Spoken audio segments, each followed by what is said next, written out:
Bonjour à tous, aujourd'hui c'est l'anniversaire de Mel Gibson, l'acteur et réalisateur américano-australien, âgé de 68 ans. 68 ans aujourd'hui Mel Gibson. C'est aussi l'anniversaire de Smaïn, 66 ans.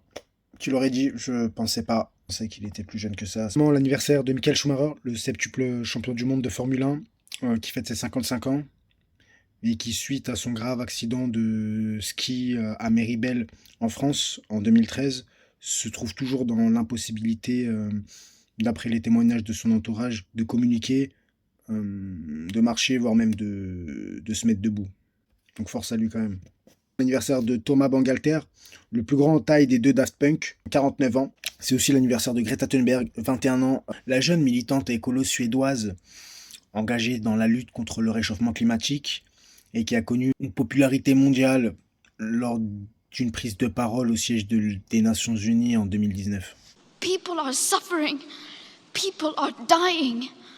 Entire ecosystems are collapsing.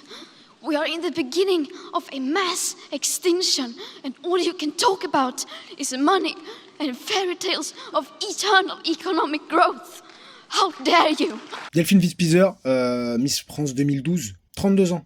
Et c'est l'anniversaire d'une autre Miss aussi, c'est l'anniversaire de Miss Jenny. Miss Jenny qui fête ses 30 ans. Félicitations Jenny, 30 ans. Waouh, ça se fête Jenny. Tu m'appelles, on fête ça. Hein. Miss Jenny TikTok. Joyeux anniversaire Jenny, joyeux anniversaire à tous ceux qu'on a cités. Et joyeux anniversaire à ceux qui fêtent leur anniversaire aujourd'hui. Là, on va passer un peu à ceux qui sont dead. Comme Tolkien, J.R.R. Tolkien. John Ronald Ruel Tolkien. Auteur du Hobbit en 37 et du Seigneur des Anneaux en 54-55. André Franquin, l'auteur belge de BD, créateur notamment de Gaston Lagaffe, une BD qui a duré 40 ans, Spirou Fantasio, et du Marsupilami. Sergio Leone également, réalisateur italien de la trilogie du dollar, interprété par Clint Eastwood, L'homme sans nom. Et une autre trilogie également, un peu moins connue sous cette appellation, la trilogie du temps, avec Il était une fois dans l'Ouest, Il était une fois la Révolution, et Il était une fois en Amérique. Et date de naissance également de Cicéron. Cicéron, brillant orateur, avocat, homme d'État romain, qui à la base est issu de la bourgeoisie romaine, mais pas de la noblesse, c'est qui ne le prédestine pas du tout à une carrière en principe politique. Alors désintéressé d'une carrière militaire, il se tourne vers le droit et grâce à ses talents d'avocat, il parvient à constituer suffisamment d'appui pour parvenir à la magistrature suprême, le consulat en moins 63. La même année, grâce à la force de persuasion de 4 de ses discours, appelés les Catilinaires, il parvient à déjouer la conjuration de Catilina qui conspirait contre l'Empire romain. Mais il exécute au final tous les conjurés sans procès, ce qui cause son exil en moins 58. Il ne jouera ainsi plus de rôle majeur jusqu'à la guerre civile de moins 49, où il rallie Pompée, puis s'accommode du pouvoir de César, avant de se rallier à Octave contre Antoine. Et cette dernière alliance va causer sa perte. Puisqu'il va être capturé lors d'une fuite, puis fuite. Il y a double fuite, quoi. Il a voulu fuiter et fuite. La mort par décapitation. No. Maintenant, les événements majeurs ayant eu lieu ce jour. 3 janvier 1521. Martin Luther, pas King, l'ancien 1521. C'était avant Martin Luther King, c'est le Martin Luther de base, moins connu, mais a joué un rôle bien plus important dans l'histoire. 3 janvier 1521, Martin Luther, prêtre allemand et professeur d'université, est excommunié par la bulle papale. Excommunicado.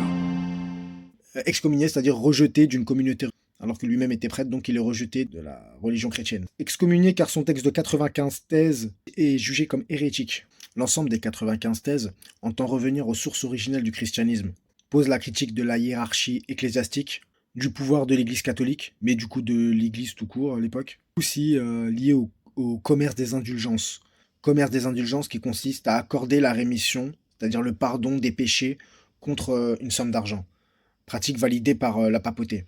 Et il sera convoqué peu de temps après, lors d'une grande assemblée générale regroupant tous les États du Saint-Empire romain germanique, appelée la Diète de Worms, auquel assiste également l'empereur Charles Quint. Assemblée devant laquelle Martin Luther maintient et persiste et refuse de se rétracter. Il sera du coup mis au ban de l'Empire. Banni! Le bannissement.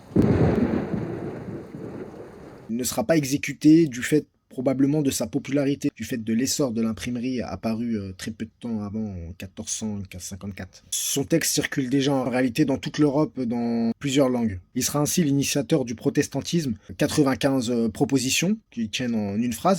Son tout petit texte, en réalité de 5 feuillets, mais pas grand, il y a 5 feuilles, a considérablement changé le cours de la civilisation occidentale.